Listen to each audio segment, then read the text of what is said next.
ট্রেনে করে বাপের বাড়ি যাওয়ার মুহূর্তটা তোমাদের আর নতুন করে বলার কিছু নেই, বিশেষ করে মেয়েদের। তো এখানে একটাই দুঃখের বিষয় ছিল যে আমরা বসার সিট পাইনি।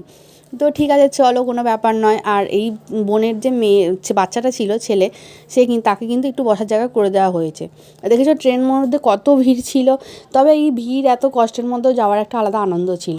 তো অবশেষে আমরা বর্ধমান স্টেশনে নেমে পড়েছি। আর এই বোনটা ছিল শ্রীরামপুরের মেয়ে আর আমাদের বর্ধমানের বউ। আমি যেখানে থাকি এখানেই একটু দূরে, ওই নগা বলি না, নগার বাজার, ওখানেও থাকে। তো আর আমার বর হচ্ছে বর্ধমানের জামাই, আরও বর্ধমানের বৌমা। তো একসাথে চা খেয়েছি, চায়ের ভীষণ নেশা জানো তো, আবার বাচ্চাটাও চায়ের নেশা। আমি অতটা বেশি চা পছন্দ করি না, তাই আমি আর চা খাইনি।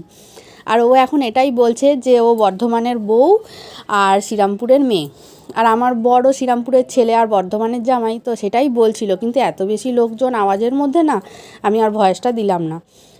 তো মানে যাওয়ার পথটা সত্যি খুব সুন্দর ছিল। একে তো যাওয়ার আনন্দ ছিল, কিন্তু ওর বাপের বাড়ি আসার দুঃখ ছিল, বাপের বাড়ি ছেড়ে আসার দুঃখ ছিল। তো সব মিলিয়ে আমার আনন্দ আর ওর দুঃখটা মিলেমিশে সবাই মিলে আনন্দ করে ট্রেনে তো বাড়ি চলে এলাম। এবার যে যার নিজের পথে, ও যাবে শ্বশুরবাড়ি আর আমরা যাব আমার বাপের বাড়ি। আর জামাই নিয়ে যাচ্ছি যেহেতু, তো ও টোটোতে উঠে গেছে, ও নিজেই উঠেছে টোটোতে। ও যেখানে যাবে, যেদিকে যাবে, আমার পিসিমণির বাড়ির সামনে ওর বাড়ি। আমার যে পিসিমণি আছে, আমার একটাই পিসি, তো ওই পিসিমণির বাড়ির সামনে ওর বাড়ি। ওর আটা করে আমাদেরকে বিদায় দিল, আর আমরাও আমাদের টোটো ধরে আমরা যে বর্ধমানে টিকরহাটে থাকি সেখানে চলে এলাম। এটা ছিল আমার মেয়ে। তো ছোট্ট ভিডিওটা তোমাদের কেমন লাগলো অবশ্যই জানাবে।